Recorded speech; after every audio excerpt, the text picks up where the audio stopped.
in a history of populism, of course we can say we can apply populism to whatever we want, beginning with the history of everything, like Greek democracy or humanity, politics, whatever, even the history of history. But originally the word comes from the very concrete political movements. One is American, it's the People's Party, end of 19th century. The farmers, mostly from the south, but not only, were opposing the government elites. And they tried to break this polarization between Democrats and Republicans. They were running for elections. They got about 10%, which is quite a good result when it comes.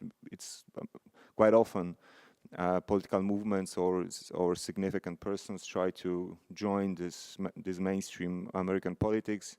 Actually, they never succeed. But this 10% was not that bad, and this is why People's Party is remembered in America, and they were called populists, and they also applied this notion to themselves.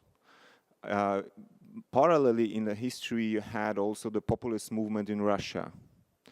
I'm saying it's interesting because both are left-wing. So we used to connect the populist movements to the right-wing movements today, also because they identify themselves with right-wing most often, not always. Like Southern Europe is a little bit different case. But originally, in the history of modern politics, they come. The notion is more connected to the left. Populists, of course, in the history of Russia. In the history of Russia, usually it goes like they import the Germans' ideas, and then they radicalize them, and then they exporting usually their arms, their army, but behind stays this kind of radical ideas. But beginning with the liberalism, nihilism, populism, these are like every Russian generation had its own quite radical idea, usually focused on the fight with the regime. For a large part of the history until the Bolshevik movements, it was also a terrorist movement, like Narodnaya Wola. In Portugal, it's maybe not that well known as in Poland. But yeah, so the populism as a modern phenomenon originally comes from those two phenomenons. This would be like rather my remark rather than an answer. When it I think I like the question of the gentleman sitting in the next row, who tried to discuss with you the context of globalization. I think it is very important, or maybe even the most important, in a very simple way. What globalization changed, of course it changed everything, and it's always a problem when everything is changing around you. Then you can get a little bit, it's like if you feel destabilized, then you try to find something that you can stick to. And when someone comes and says, I represent the nation, or I represent the true national values, at least you can have some impression of stability. And after this postmodernization process, the only ism, the only big idea that survived is nationalism.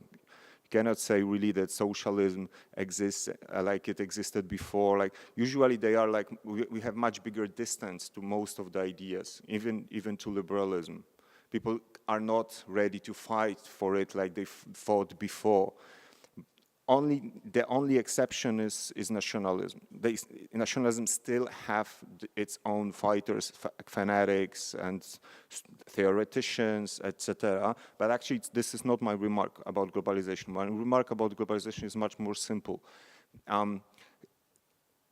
As you already mentioned, that people cannot find real difference between left and right. But it comes from the globalization process, because the field of maneuver of local governments, national governments, is getting smaller and smaller, limited and limited. You cannot have today, if you are in the government, such a freedom to say, well, tomorrow we're gonna invest a lot of money in our infrastructure because your deficit will grow, financial markets will immediately, rise a huge, your obligations will get higher, you will have to pay a lot for the debt.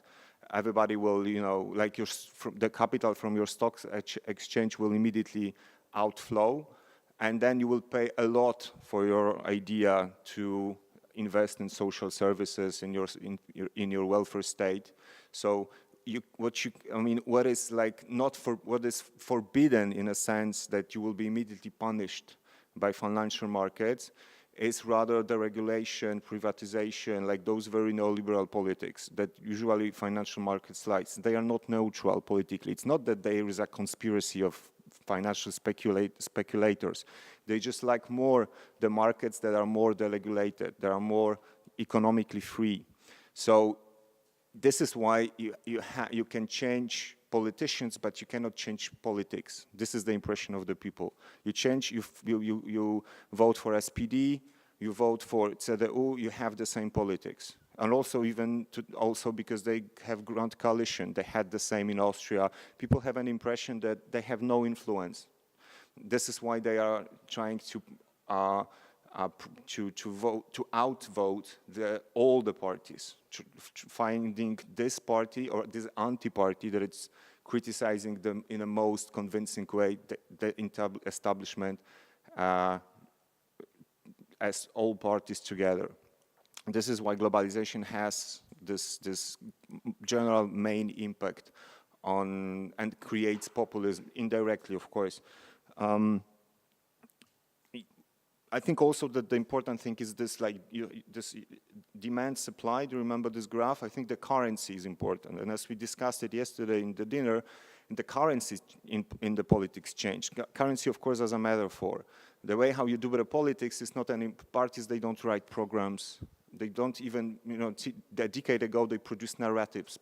And if the narrative was convincing, it was like a definition of everything. And then people were convinced or not. Today it's not even the narrative, not program, but not even the narrative. Today it's like event and the leader.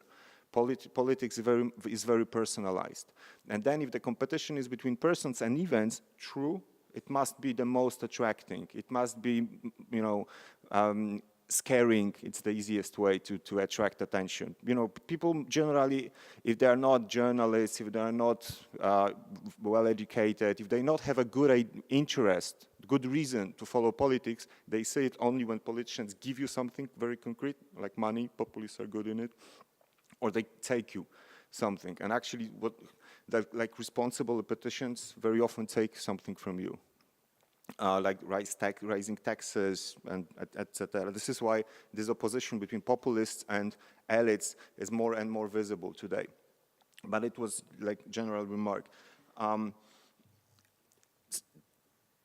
the question what, Mate already gave many answers. We have different definitions. Actually, I was surprised that you use this political ideology, because populism is exactly not a political ideology. You don't have any concrete. It can be leftist, it can be rightist. You cannot say that populists are conservatives, they like community, or they are more for individualism. Like it's much more superficial. It's rather the logic of political organization. It's like a method of gathering votes rather than any concrete ideology. You get me? Like ideology has, and this is why it's so successful. With ideology, you can discuss, you can verify, you can, open the textbook of Marxism and say, well, listen, but Marx wrote something else. Okay, you're talking that, but with populism, you cannot do this. Okay, there is nothing like, there's no Bible of your ideology. And always with liberal, populism doesn't have its Karl Marx, John Locke, Jean-Jacques Rousseau. You don't have like founding fathers or founding mothers of populism. This is why actually it's very hard to demascate the untruths of populism. So it's rather the logic of political organization, like how to organize people, gather votes, be more convincing, they are, attack others. And the second thing that you didn't mention, and I thought it's the most popular in the academic literature of populism, is that what distinguishes populists from other ways of political organization or ideologies, etc., is that the populists always use this simple opposition that we are the only who represents the real people, okay? Or we are the only politicians who represent the nation. This is like they are trying to convince you that the copyrights for Poland, Polish, Hungarians, real Hungary, they have. The others are lying, or the others are only, or the populists do something else. They divide the real Hungarians or the real Poles and those who are only Polish speaking, or the media that are Polish or Polish speaking, Polish with the Polish language. That's what populists do. And this is, I think, what is this differentia specifica of populists.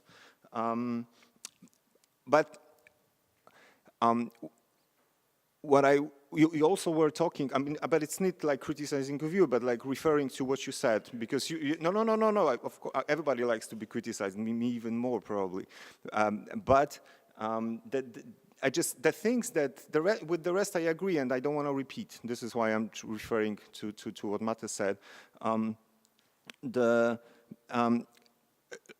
This is very characteristic that when we speak about populism, usually we speak like it is like general phenomenon for every region, or like geographically is neutral. You have populists in India, in Malaysia, in Hungary, in Poland, in Russia, in United States. Well, and it's not the easy critic that like they are different. Of course they are different. No one would disagree with this.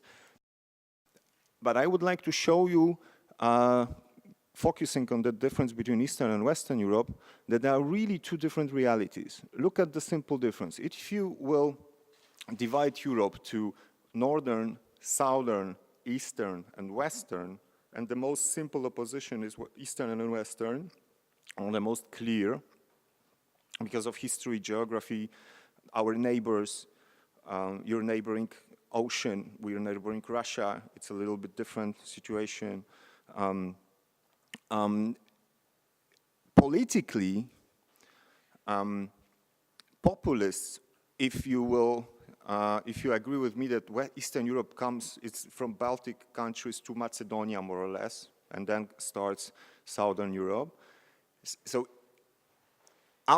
in these 15 countries in Eastern Europe, populists rule in 7, they are in coalition in 2 more, and in 3 more countries, populists are the biggest opposition with the support more than 20%. So Eastern Europe is really, like you can really talk about the domination of populists or as the main or the leading power. Whereas in Western Europe, you don't have even one head of the state that comes from the populist party or is populist. You have populists in 2 coalitions, in Austria and in Switzerland. And so as you see, this is really 2 different things. Of course, in Southern Europe, Syriza or Salvini now, of Five Stars Movement, in Southern Europe they are also, but they are usually more leftist and still, well, but they, of course, in the Southern Europe you have also, they are very significant power, but Western Europe, we talk a lot about Brexit, Trump, etc., but actually in Western Europe they are still quite far from power, quite far from ruling. But actually this is not the main difference. The main difference is that the main difference comes from very different histories, very different social history. This is the most important thing. In my part of Europe, which is also Mate's part of Europe, the social institution or social or class division was much different than in Western. The cities that were never so strong. Social institutions like universities, trade unions, like social organization was much different. So it create, and also the historical experience. The main experience of Polish general people in the last 200 or 300 years were the war or uprising. With this quite bloody history, what kind of people it creates? Because if you want to have liberal democracy, first you need liberals. Did we produce liberals in our part of Europe? Not really. I mean, in the war, as a main identity producent, you have rather the people who are more constructed like soldiers. And soldiers think most often, who's the hero, who's the traitor. This is the two social roles that you can take with this social experience, okay? Whereas in the West, when you have the state, in Polish state did not exist for 100 or more than 100 years, or was a satellite of Russia. Actually, in last 300 years, Poland is free for not more than 50, 60 years.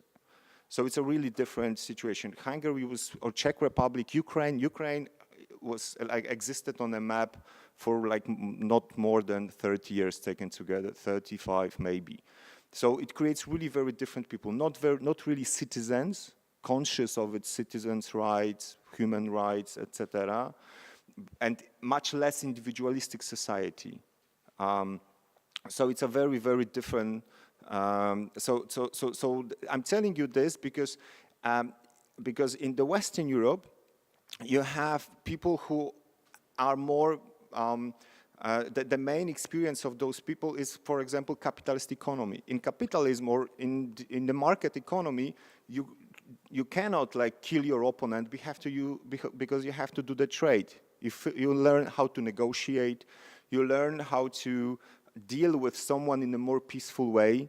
This creates completely different social attitudes, and the social attitudes still I'm sure that you know, in the longitudinal studies of a very famous sociologist, Ronald Inglehart, shows that in our part of Europe, still the materialist values are much more important than post-materialist values. Materialist values are something like social, like a security, and post-materialist values are like freedom of speech. So this kind of things that are not so closely related to your existence, okay? And so this is why people, if they have to choose, should they fight for judiciary or should they fight for someone who will promise them that we will be big nation, secure nation with a very good army, etc., then they will rather tend, knowing what happened, to vote for the security-focused or concentrated parties. Why it has such a big? Why I'm telling you this? Because if you have a populist politicians in the West and populist politicians in the East, like take Trump or take Kaczynski, for example, they can behave in the same way. They can make similar decisions. They can be radical. They can be exactly the same, but when Kaczynski is saying, for example, or is making decision that the court says it's not legal or it's not coherent with our constitution, and if something like this happens in United States, you will have very different consequences. In Poland, Kaczynski will just ignore the ruling of the court. He will not publish it, and if it's not published, it's not legal. Whereas in America, when small court somewhere in the far west in the state of Washington. State of Washington is where Seattle is, or Portland. Very, very small court decided that his ruling from like first 2 weeks of his governing about immigrants from the 7 Islam state, that actually it's not legal. Trump stepped back off. So what's the difference? Is that the checks and balances work in the Western Europe and in the West, whereas checks and balances doesn't work in Eastern Europe. And now I'm coming to one of the main conclusions. Populism is very often accused that it's anti-democratic, that it's like, like Orban or Kaczynski, they are damaging our democracy. It's not really true. They are damaging not democracy, and that there is no need even, because they know how to win election. They can gather votes. Usually they even respect the democratic process, even if they manipulate, like Orban with gerrymandering and an electoral law. But it's not democracy that they really dislike. It's liberalism. And these are two very different traditions. They are married for like after the war, most often. But look what populists criticize and attack. Separation of power, constitution, independent judiciary, independent media, civil society, NGOs, they really dislike NGOs. All what is independent from them. But all of those phenomena comes from the liberal tradition, not democratic tradition. Of course, then it doesn't mean that at the end of the day it will not damage democracy, because how long you can stay with illiberal democracy? Because if you won't have independent media, independent judiciary, then of course one party will have such a huge advantage to others that the democratic process will not be equal anymore. So, but I'm saying it only that if we want to oppose populism, we should really understand what they are fighting with. So this is one huge, or the main difference between Eastern and Western Europe. Not only in like political realities, like what I said, who is ruling where, but also as the reality of how it works in a political scene and socially, etc. And then I would like to say one thing. Also, on the same topic that Mate was talking about, how to fight with populists. And you have like different, because what is populism, why it arose, you have a lot of good books about it, a lot of textbooks, a lot of researchers, politicians, social activists. These two topics are quite exploited. But what is to be done, this Chernyshevsky question, is really still quite poorly answered.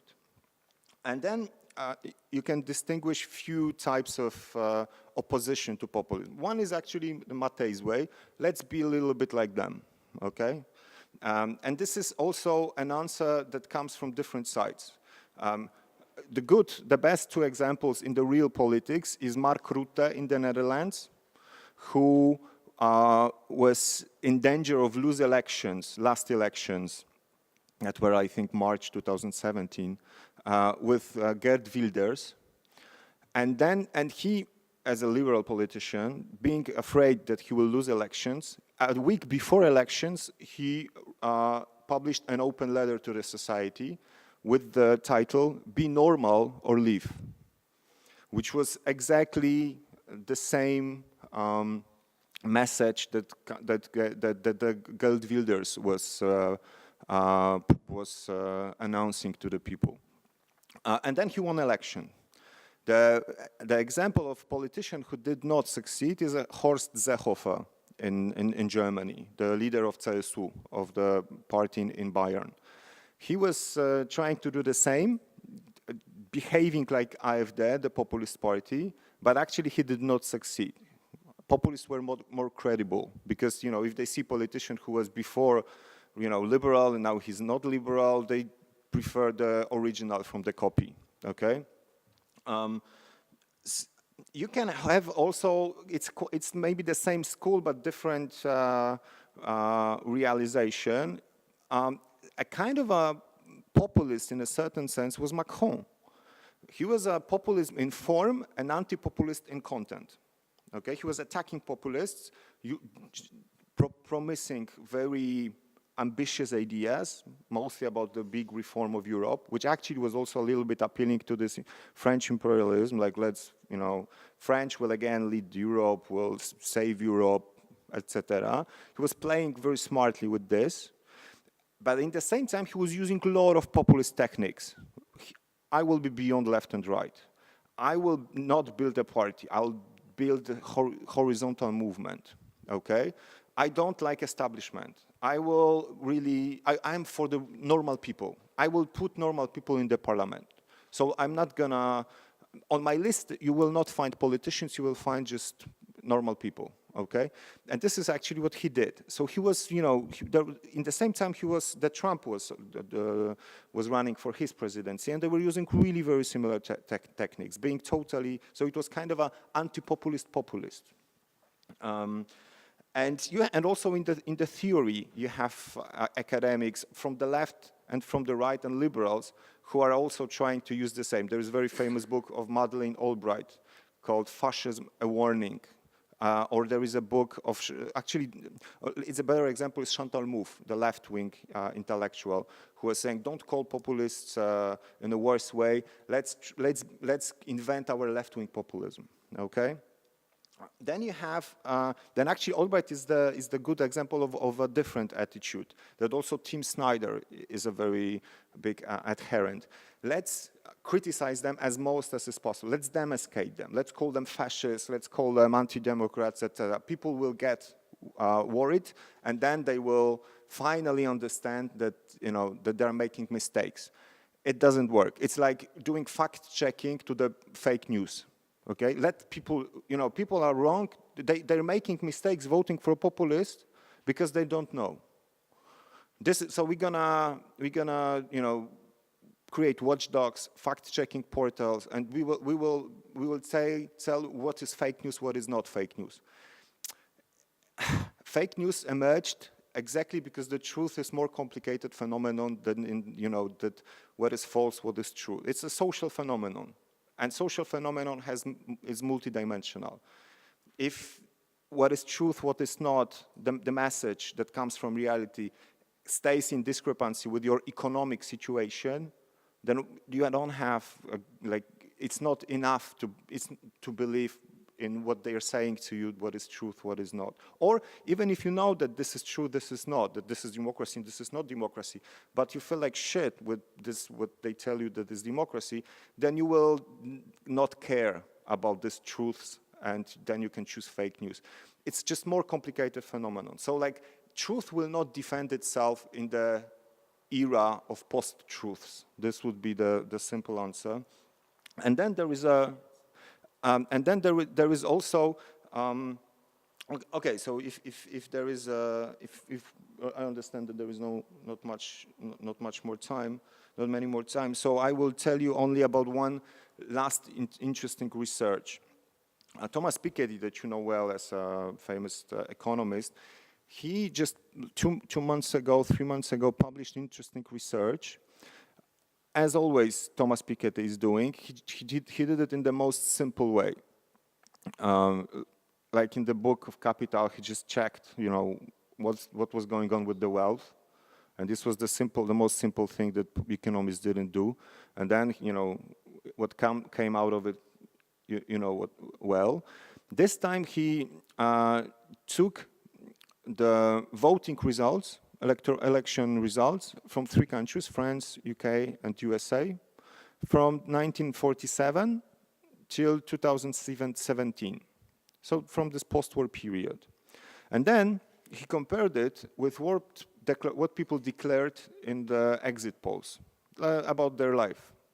So what people said about like how people were distinguishing, or how sociologists distinguish them according to what they answered to social classes, like education, wealth, the main sociological categories.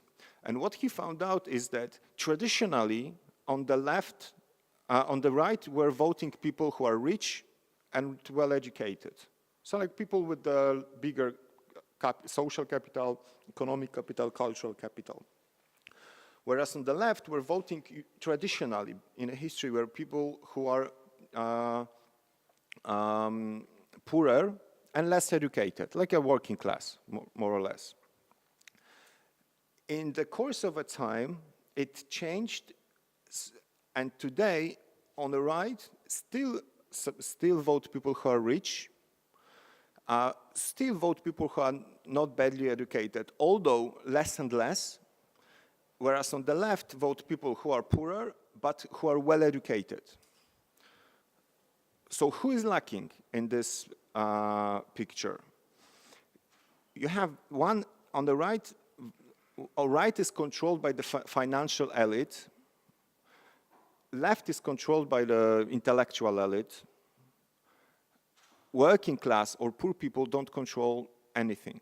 This is why they support populists, because they don't feel represented by left and by right. He called it multi-party system. And my last word is that we did our own research trying to understand why people still support Kaczynski when Kaczynski is fighting with everybody, with judiciaries, media, Brussels, Germany, Russia, like everybody. Normally, politician having one war and opening the second will immediately go down in a public polls because people will think that he's a firebrand, that it's like someone who's just destabilized. And not. Kaczynski has a huge support, not like Orban, but still huge, like 35, 40.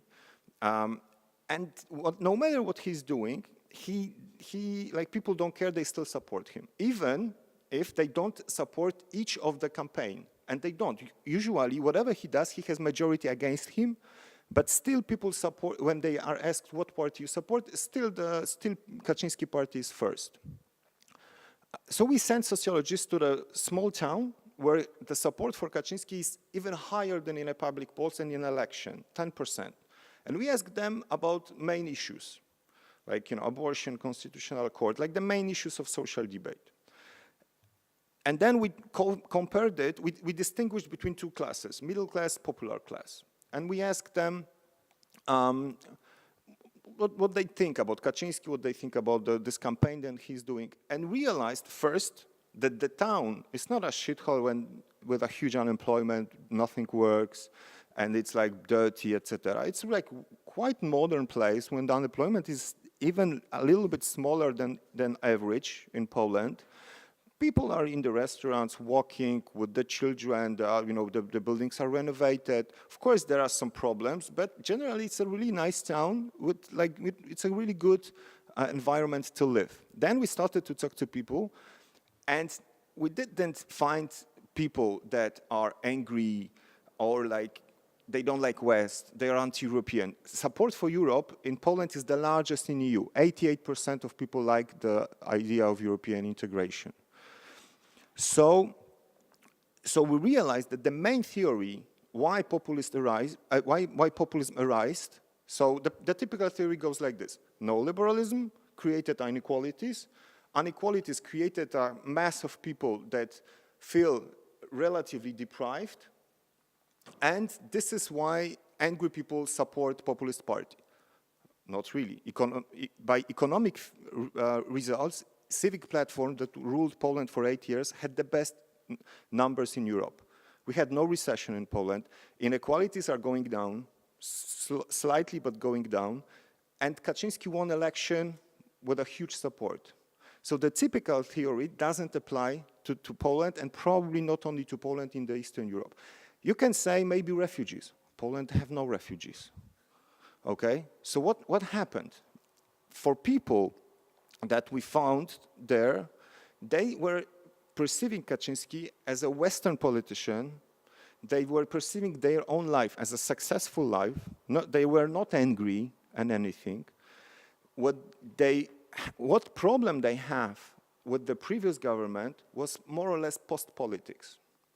That the government was investing in the technical modernization, but not really in a social modernization. So people were fed up with the message of Tusk that Tusk was quite simple, was quite clear. When journalists asked him, what reforms you gonna do? What is your project? What is your vision of Poland? His answer was, if you have a vision in politics, go to the doctor. So this was this kind of like this political minimalism, this kind of anti-politics or post-politics that people didn't like. They felt not engaged. They felt that they are not part of the game. Okay, they are not included. Kaczyński, no matter what he does, people are engaged. People feel that there is a leader. And also the social transfers. This is my last sentence that he applied. The social programs. And he applied huge social programs. First, they proved his conspiracy theory, because his conspiracy theory is like, elites, they have money, but they don't want to give it to you. So he came, he found money, he gave it to the people, Polish economy is still booming, okay? The state did not collapsed. Before, politicians were saying, we're going to give you, then after they won election, they were saying, listen, this is not really possible. This we will do, but later, And then, if the difference between populists and not populists are that the populists are coming, they're doing what they're saying, and they're doing even more.